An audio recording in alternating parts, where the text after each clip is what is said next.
Hey, what's going on, guys? This is a quick update video, my Batman Beyond costume. I'm going to be going over how I made the fins. They're like half Batarang fins for my gauntlets. So, yeah, you're going to dig it. Here are some Batarang design that I made on my Illustrator, and I sent it to my laser CNC cutter. Now, it didn't cut it all the way through. This is 5mm craft foam, so I have to go back and cut it some more. Now, this one is another pattern that I cut on some 2mm craft foam, and it cut through it no problem. I glued them both together, but it's still really flimsy, so I'm gonna wrap it with some Terraflex. This stuff is really cool. It's kind of like Warbler, but I've never used Warbler, so I can't really compare them. I think they work the same. It's just a different brand. Basically, this is like thermoplastic. You just apply heat and it'll become malleable, and then you can fold them and they'll stick to each other, so which is kind of cool. As you can see, I'm taking a razor blade and I'm working around the edges and cutting it off, and pretty easy to work with. You can take a pair of scissors and snip off the axis too.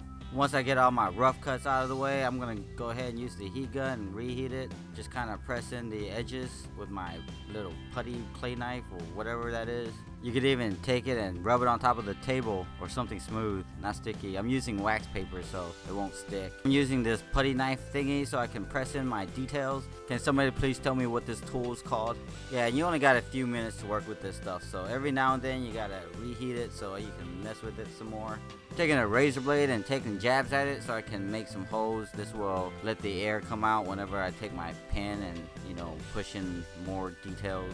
You can kind of use whatever tool you have around you to do this. See, I'm using a bolt on this one so I can get the smaller hole in there. So far so groovy, and I'm starting to like what I'm doing or cooking. And when you have it all done, you should do it about 3 more times, and you'll have like a full set. You want to make sure that you have 2 for the left and 2 for the right. I painted them black, and then I'm gonna put some of this silver metallic spray paint over it. Now I'm just gonna dry brush it on there, but I'm gonna go heavy on it because I want it to look more chromy than weathered. Now when you paint these things black, do not leave it out in the sun because this is thermoplastic and black paint will absorb the heat, and it's just messed this all up, and you're gonna do it all over again. Now what I did with the gauntlets is already painted. I took some wire brush and I scruffed the paint off, and then I hot glued it to the gauntlet. So this is how it looks like.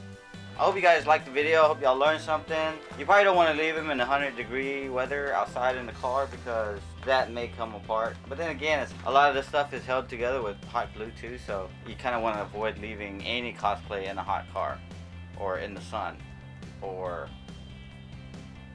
in the oven. Anything as hot as an oven. Anyways, it's whatever. And today's video shout out goes to CCWiz67. I'm sure I gave him a shout out, but he's been asking for one, so here's your shout out, buddy. Again. And also I want to give a shout out to Jan Bosquet. He's been working on his Batman mecha armor, and I thought that was really cool, so I figure I'd give him a shout out. I think I might have gave him one too. Don't forget to like me on Facebook, follow me on Instagram, and subscribe to this channel if you haven't already subscribed. And swing by my Ghost Squad cosplay page too, and give that one a like-see. Links will be in the description below. And yes, this guy is on the way. I'm still working on him. You don't rush masterpieces. Okay? Just don't do it. I'll catch you guys later.